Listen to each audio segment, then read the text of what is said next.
Hello, my friends, and welcome back to another episode of Strange Origins. For this particular episode, I've got a topic that I think a lot of you can relate to. In honor of this being my 13th episode, I thought that I would look into the history of the number 13, and really just unlucky numbers in general. I don't exactly remember my first experience with the number 13, but I strongly believe that's because it was so ingrained into my life from a young age that as a Westerner, I have never really questioned what makes the number 13 such a disruptive concept. I do vividly remember dreading my 13th birthday and being disappointed that I was to graduate high school in 2013. I'm not alone in my experiences with dreading the number, though. 13 has managed to make a lot of people skittish about milestones in their lives. Turning a certain age that is divisible by 13, which includes 26, 39, 52, and so on. A lot of people will also avoid, at all costs, buying a house with the number in its address, or even getting married on a date that involves the number. A lot of American neighborhoods and apartment complexes avoid involving 13 in their planning, instead opting for structures labeled 12A, or simply just skipping the number altogether. One of my favorite nods towards this superstition is in Stephen King's short story titled 1408. In it, a paranormal skeptic stays the night in a hotel room that is known for causing many deaths and is thought to be extremely haunted by those who enter but never check out. It's later recognized that the numbers of the room, 1, 4, and 8, add up to, you guessed it, 13. About 10 years ago, it was estimated that around 17 to 21 million Americans suffer from a fear of the number. Triskaidekaphobia, the fear of the number 13, was coined more than a century ago. Later, the term Triskaidekaphobia, which is the fear of Friday the 13th, was also coined. The first portion of this word, frigga, comes from a Greek and Norse combination of words meaning Friday. In Norse mythology, in fact, Frigga is the wife of Odin, and the goddess of family, fertility, motherhood, marriage, and love. It's ironic that the number 13 can be attributed to femininity in the Norse culture, seeing as in China, 13 is also a number associated with fertility, blood, and lunar potency. This, in part, can be attributed to the fact that it's common that women can experience 13 menstrual cycles in a single year instead of 12. To celebrate the Mid-Autumn Festival and to represent the 13 months of a full lunar year, certain Chinese women are known to make cakes with the number 13 on them, or to make moon cakes and stack them to look like a pagoda, which is a Hindu or Buddhist temple. So, where did the Western fear of this seemingly random number come from? To be honest, there's not really a singular source. It comes from quite a few sources, and it's a bit more complicated than you might think. Mathematically speaking, ancient Sumerians considered the number 12 to be the perfect number. In my opinion, this makes total sense. 12 is divisible by 2 and 4, which makes organizing the two 12-hour sets of the day and the 4 sections of the 12 months of the year extremely neat and tidy. So, if you add one more, making 13, things get a bit more complicated. According to historians, it was also mythology that brought 13 to the forefront of people's minds. In Norse mythology, a famous story recounts a dinner party at Valhalla, a hall in Asgard that was said to be ruled by the god Odin and his son, the famous Thor.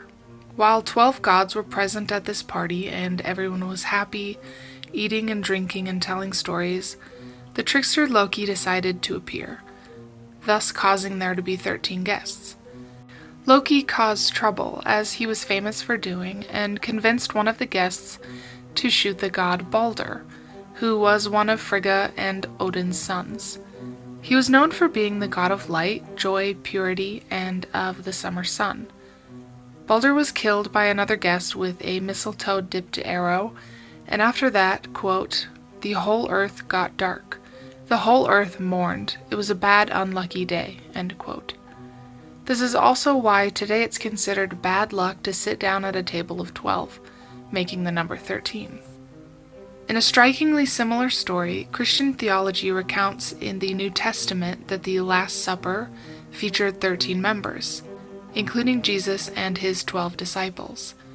It's still debated today whether the 13th member was considered to be Jesus himself or his disciple Judas, who infamously betrayed him, leading to his death a short while after the famous gathering.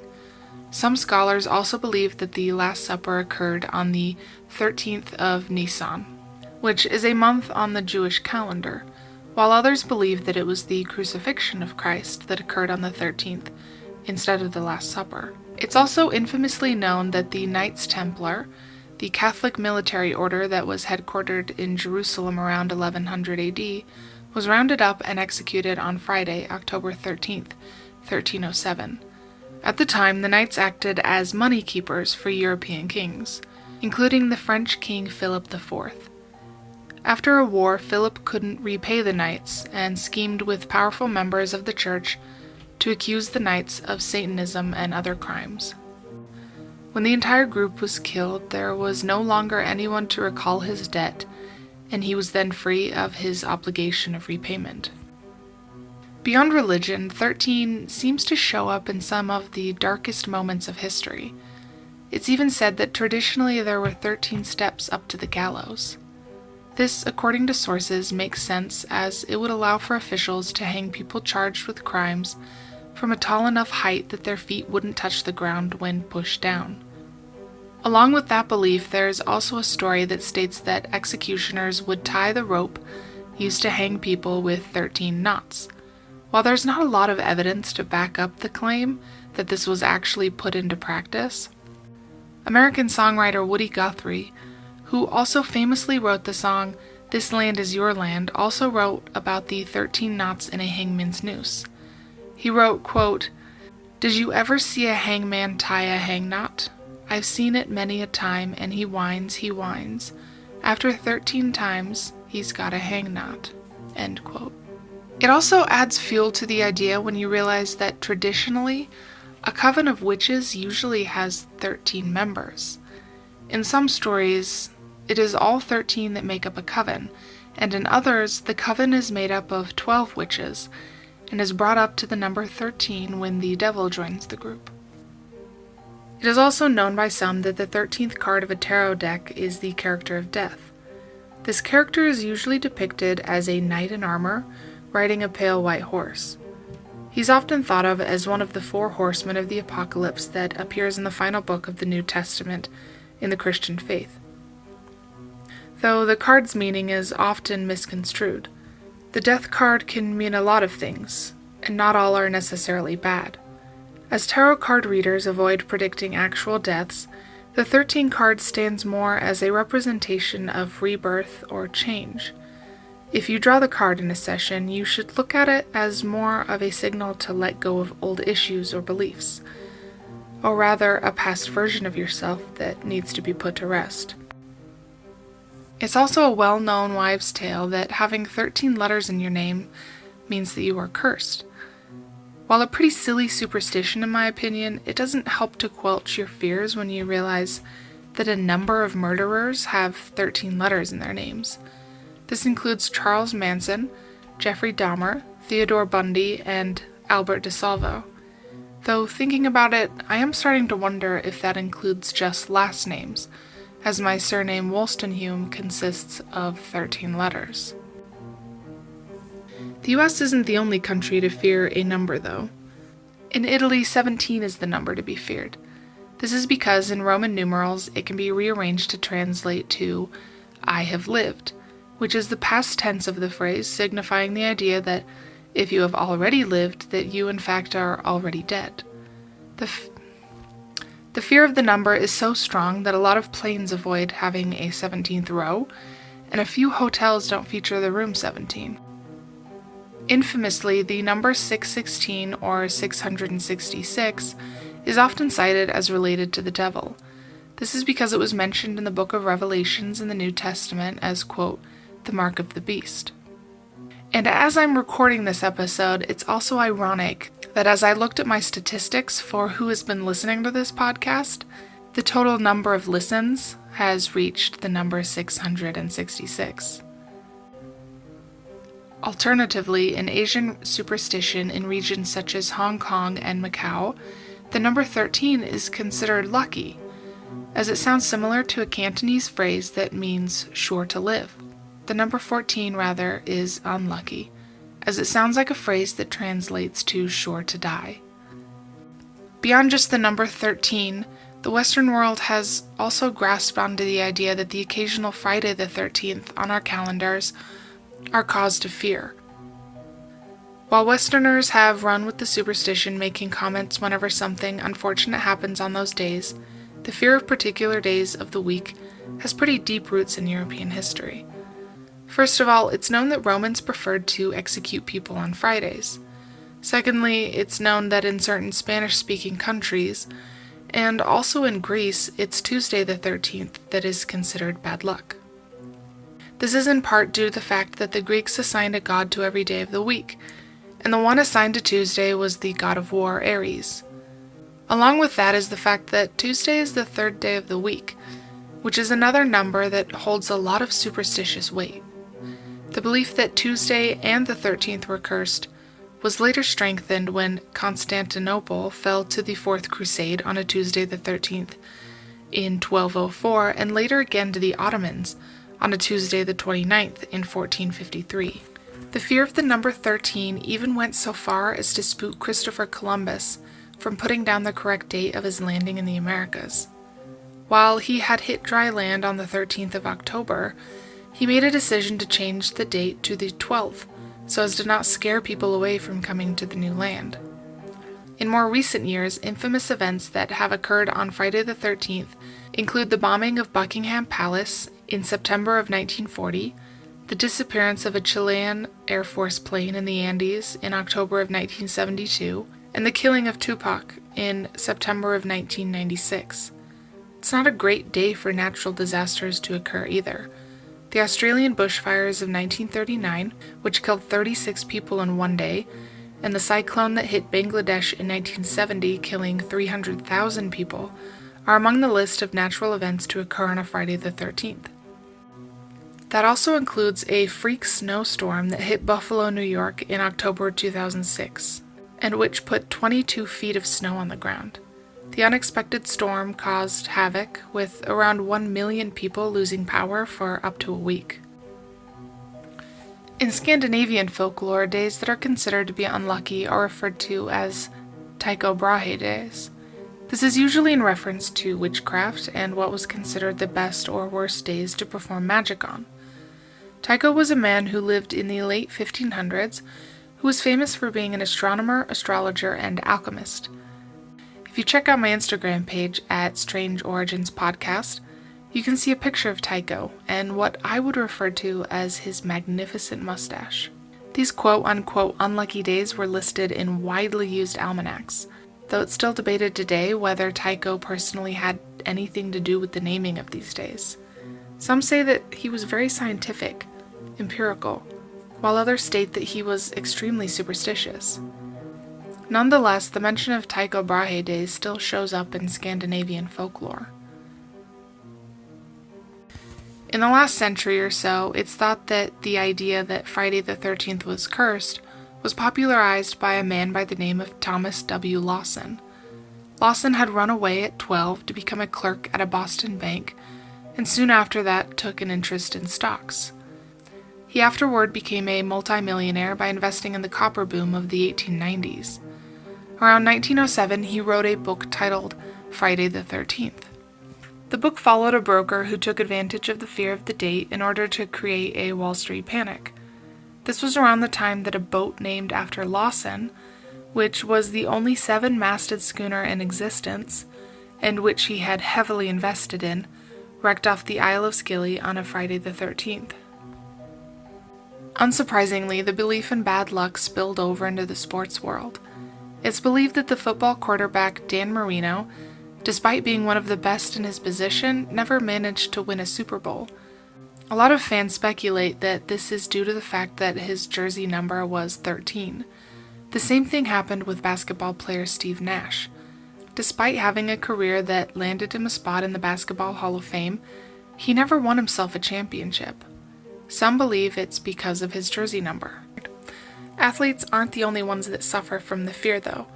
Horror author Stephen King famously said that, quote, "The number 13 never fails to trace that old icy finger up and down my spine. When I'm writing, I'll never stop work if the page number is 13 or a multiple of 13. I'll just keep on typing till I get to a safe number. I always take the last 2 steps on my back stairs as 1, making 13 into 12. When I'm reading, I won't stop on page 94, 193, or 382, since the sum of these numbers adds up to 13. End quote. Similarly, U.S. President Franklin Roosevelt refused to travel on the 13th days of months, or to even have dinner with 13 guests in attendance. Composer Arnold Schoenberg also had a crippling fear of the number. This was due to the fact that he was born on the 13th of September, 1874, and therefore believed his life to be ill-fated. He went so far as to refuse to rent any room with the number 13 attached to it, and avoided the number in his musical compositions. He was also very afraid of any date in his life that fell on the 13th, or was divisible by 13. In 1915, a fellow composer, Oscar Adler, sent him a note that mentioned that Schoenberg should watch out, as he would be 76 that year, which, when you separate the numbers and add them up, come to 13. After this, Schoenberg became severely depressed and anxious and proceeded to stay in bed all day. On July 13th, 1951, he died at 11:45, unable to, in the words of his wife, face the last 13 minutes of a Friday the 13th. The Yiddish writer Shalom Aleichem, whose stories inspired the musical Fiddler on the Roof, also suffered from a fear of the number. It was understandable, seeing as his 13th year had been a difficult one. His family had been forced to move back to where he had been born after a bad business deal made by his father, who before then was a fairly successful and wealthy merchant. After they moved back to poverty, his mother contracted cholera and passed away. When he became a writer, he labeled the 13th pages of his manuscripts as 12A. It was even rumored that his headstone memorialized the date of his death as May 12A, 1916, though it was proven later on that the dates were noted as they happened in the Jewish calendar, making the days different. Even Alfred Hitchcock, who was not surprisingly born on the 13th of August, had a run-in with a bit of bad luck with the number. His first directing attempt was with a film titled Number 13. It was simply just a film about poor Londoners finding affordable housing and starred a married couple, but for one reason or another, the film fell through after only a short time. Hitchcock didn't really like to talk about it and hated when people mentioned it for the duration of his career. The footage became lost after that, and today is highly sought after by film historians. The 13th, or even Friday for that matter, isn't all bad, though. One wonderful example of how people have turned a superstition into something charitable is a group called the 13 Club. Started at the College of William and Mary in 1890, it's today known for being highly philanthropic.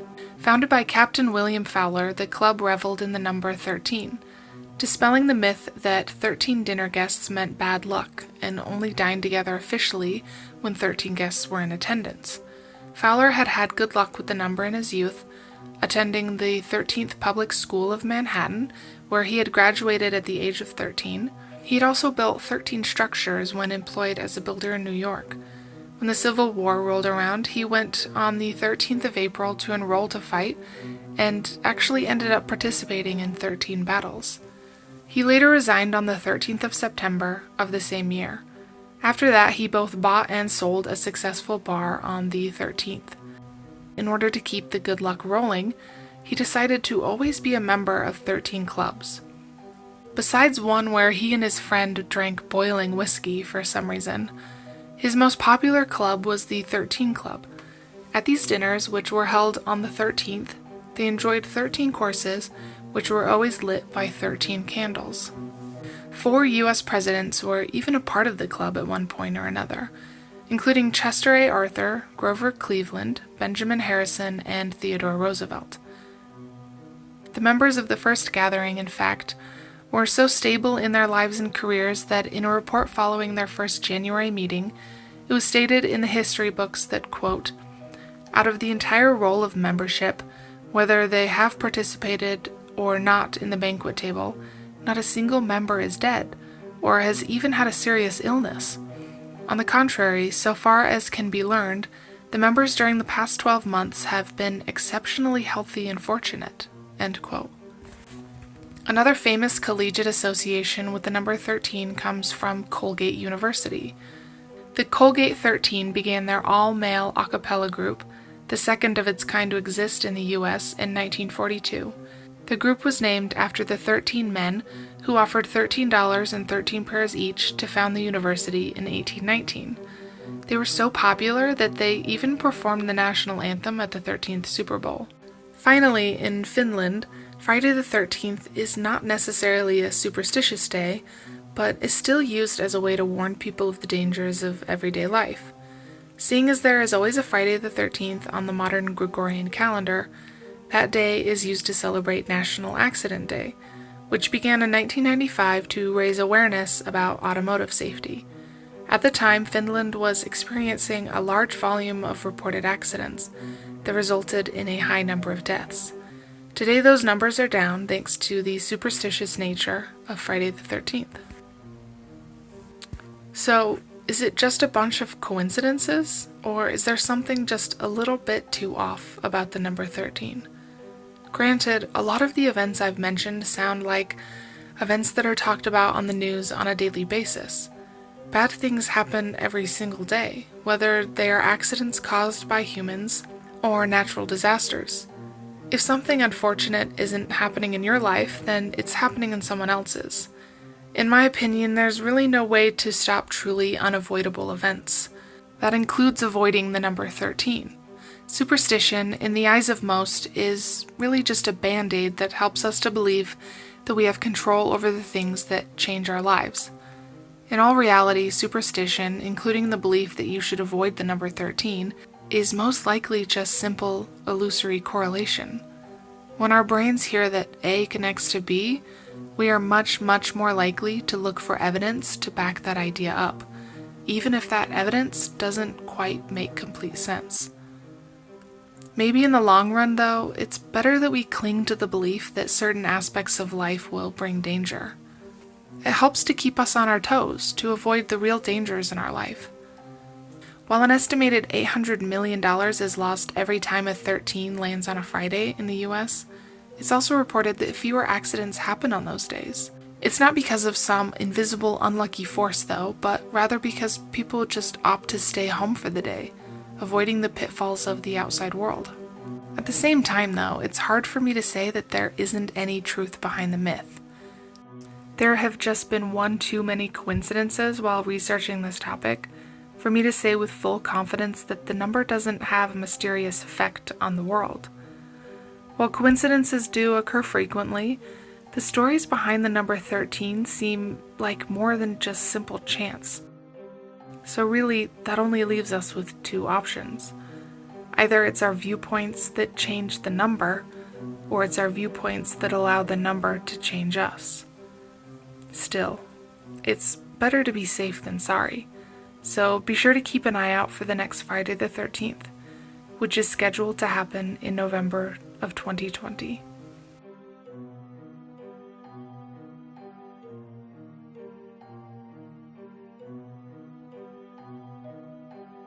As this episode comes to a close, I would like to thank my listeners for supporting my dream job. Without you, I would just be someone talking into a microphone at 2 a.m. in my parents' basement, like a crazy person. But still, I would love to have more to talk about. Please email me at strangeoriginspodcast@gmail.com and tell me what it is about this week's topic that interested you, your suggestions for future episodes, or even stories of your own experiences with the strange and unexplained. If you would like to help this podcast grow, allowing me to make bigger, better episodes, be sure to click the follow button or even give it a 5-star rating if you're listening on Apple Podcasts. If you're feeling bougie, you can also donate to my Patreon page, which is linked in the description. You can donate any amount, and each tier of donation receives great gifts like shoutouts, stickers, and even exclusive episodes. Or if you're poor like me and would just like to enjoy more spooky stuff, be sure to follow my Instagram page at Strange Origins Podcast. And if you know of a friend, a sibling, a coworker, or a pet dog who would love to listen to my podcast, send them a link. It would be greatly appreciated.